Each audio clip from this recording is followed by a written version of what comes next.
It's presidential, the outcome evidential. We strive for higher mental. This time no accidental. We shine because we special. No Kim, Kali, or Kendall. The others I Yeah, so with this episode, we're going to kick the show off with Raj Juice, right? We're giving a shout out to Raj Juice. Raj Juice is 100% natural and fresh, cold pressed fruits and vegetables that equates to energy to increase your overall well-being in body, mind, and soul.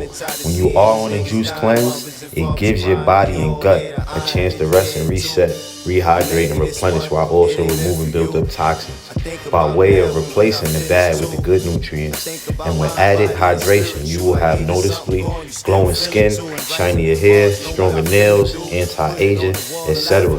This is what me and my kids is drinking, so I recommend Raj Juice, family. Hey man, shout outs to I Am Mastery Academy. That's the academy that's teaching people how to learn and earn on the go, teaching people how to invest and be on the right side of money. Shout outs to Doc Spills and all the educators over there that's teaching people, whether it's levels, colors, harmonics, with simply teaching people how to learn and invest. And you can just match your colors. That's what we learned from day one. So get with me. That's at Read, Remember, Repeat, or at Big MUGGA. Those are my Instagrams. And let's get this money, family. Welcome, gang, to another episode of Read, Remember, Repeat. It's your host with the most, Michael Boyd, aka MUGGA Boy. Shit, we are back, man. Blessed day today, man. Let's give it to God. You know what I mean? For our ears, our eyes, our hands, you know, for the small things. The small things are take you further in life, you know what I mean? You can't take things for granted. So, yeah, man, what do we leave off? The power of perception. And that's the chapter 6. Chapter 6, the power of perception. You know what I mean? We reading it off the phone. You know what I mean? So, you don't always need the book. Look, we got technology. Technology is taking over now. And, shit, man. You know what I mean? I know I look good today. You know what I mean? Some. But, let's get it. The power of perception, chapter 6. The world will see you the way you see you and treat you the way you treat yourself. When Get Rich or Die Trying was released, I still had one foot very much in the streets. That connection to struggle made me very relatable. Once I achieved success on the highest level, however, that connection was lost with fame and fortune. I stopped being human. I was closer to a comic book character than to someone with real feelings.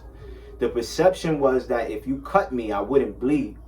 Over time, I've been able to let go of any resentment connected to the perception that I'm not susceptible to the same pains, fears, and disappointments as everyone else. I accepted that there were certain assumptions about me I wasn't going to be able to change. What I could do, however, was hustle smarter to make those perceptions work in my favor. I've noticed a trend in how the media covers me. When I'm killing it, I'm known as the music mogul 50 Cent. Let something go bad and then I'm the rapper 50 Cent. It would have been easy to develop a negative fixation about that irregularity. Instead, I saw an opportunity. By referring to me as a rapper, when I do something controversial, the press offers me a kind of freedom, one that other people in my position don't have.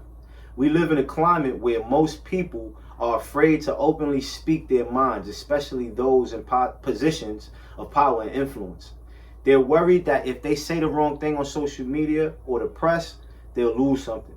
An endorsement, a role, friends, maybe even their careers. They'll be canceled. I never worry about being canceled. I've been transparent about my issues since day one. So the expectations aren't the same for me as they are for my peers. There's an acceptance that I was messed up to start with.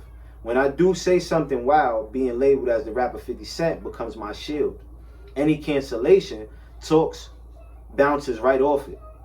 Even the most critical voices out there will concede. That's just 50 being 50. That freedom to be myself, warts and all, has become incredibly valuable. One of the greatest tools at my disposal is my Instagram page, which has 25 million followers. Why do so many people mess with my page? Because it's always popping off. They gravitate to it because it's raw, unfiltered, and actually run by me. There's no publicist overseeing my posts, telling me what to take down, or a 25-year-old social media manager sitting in a cubicle trying to think of how to make a promotional post sound like me. It's a true reflection of me on each and every day. Very few of my peers can say that. Here's the twist. The popularity of my page has been one of the driving forces behind the success of Power and my subsequent mega deal with Stars. When the press wrote about the deal, I damn sure wasn't the rapper 50 Cent. My hustle has shifted the perception. Curtis Jackson, the mogul, the business and entertainment executive, is who made the Stars deal happen. Now that I recognize the advantages it brings, I'm comfortable with being known as both 50 Cent and Curtis Jackson. 50 Cent is the perception, Curtis Jackson is the reality.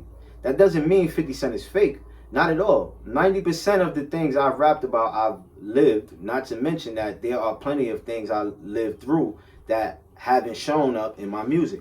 I can now use my persona of 50 Cent, the persona I earned the hard way, to my advantage, to both protect and elevate Curtis Jackson. The greatest fear that many people have is just being themselves. There are probably some of you reading this book hoping that you can become the next 50 Cent. If that sounds like you, let go of that intention. Being me is not going to fit your journey, and neither is trying to be anyone else. When you pattern yourself too closely after another person, you're putting weak, ineffectual energy out into the world. You're running away from what your most inexhaustible power supply, being yourself. What I want you to take from this chapter is an understanding about how presenting the best possible version of yourself is going to have an incredible impact on your success. Influencing how people perceive you doesn't make you fake. It doesn't make you phony. It makes you someone who knows how to control energy to your advantage. Imagine your energy as being like water. For thousands of years, people have sought to channel the energy of water. The ancient Greeks built water wheels that used the power of rivers to grind wheat into flour. In ancient China, they used pot wheels to lift water out of rivers and into irrigation canals. Islamic engineers in Africa and Middle East used it to power lifting machines. In modern times, we've built colossal projects like the Hoover Dam, which took the power of the Colorado River and controlled it to irrigate dry land, control floods, and supply power to millions of people.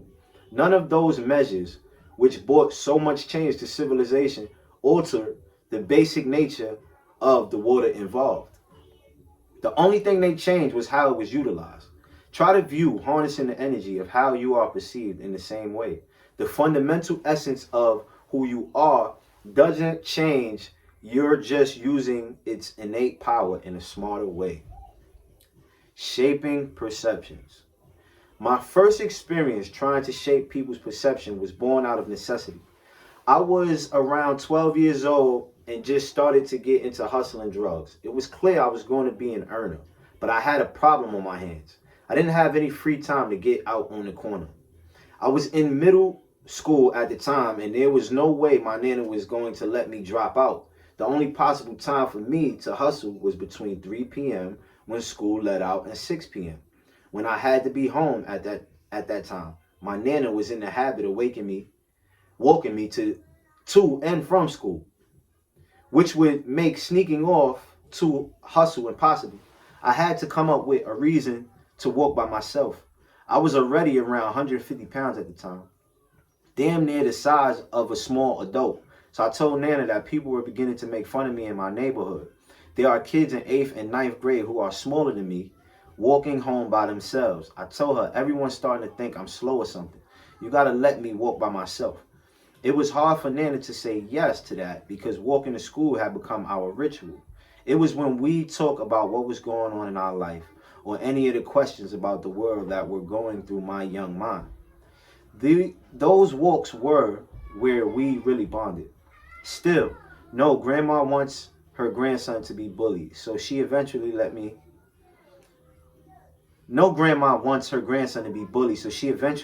start walking on my own. The next problem I had to overcome was how to explain why I wasn't home right after school let out.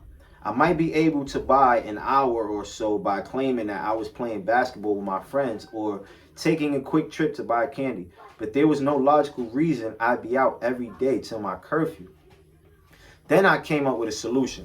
My school had an after-school program where students could catch up on homework or take part in activities that ran up to 6 p.m. I enrolled in it and brought home the papers to Nana that showed I would be staying every day until 6. She loved the idea of doing extra work and signed the papers. I went the first couple of days and then stopped showing up. The school was much more lax about attendance after school than during the regular day. If I didn't show up, they were going to send any truant officers looking for me. I was finally free to hustle every day between 3 p.m. and 6 p.m. I even figured out a way to finesse getting out of going to church every Sunday, which was mandatory in Nana's house. Everyone followed her mandate until one year when she joined a new church. After a couple of Sundays, it was clear that the new preacher was a bit of a hustler.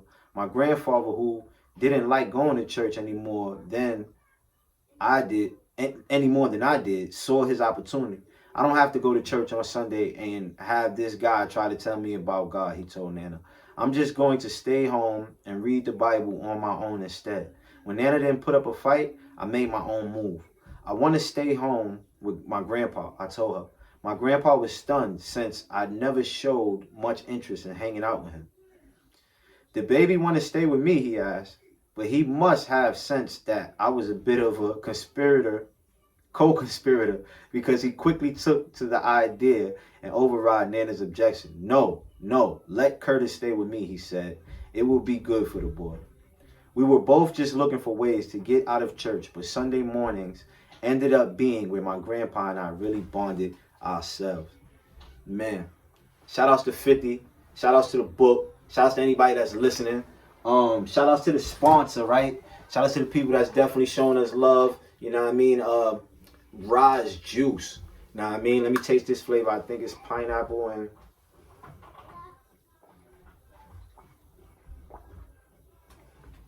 ooh, that's good. Good, fresh, cold pressed juice. You already know. Remember, repeat. Raj Juice. I am Mastery Academy. Salute. I hope y'all have a blessed day today.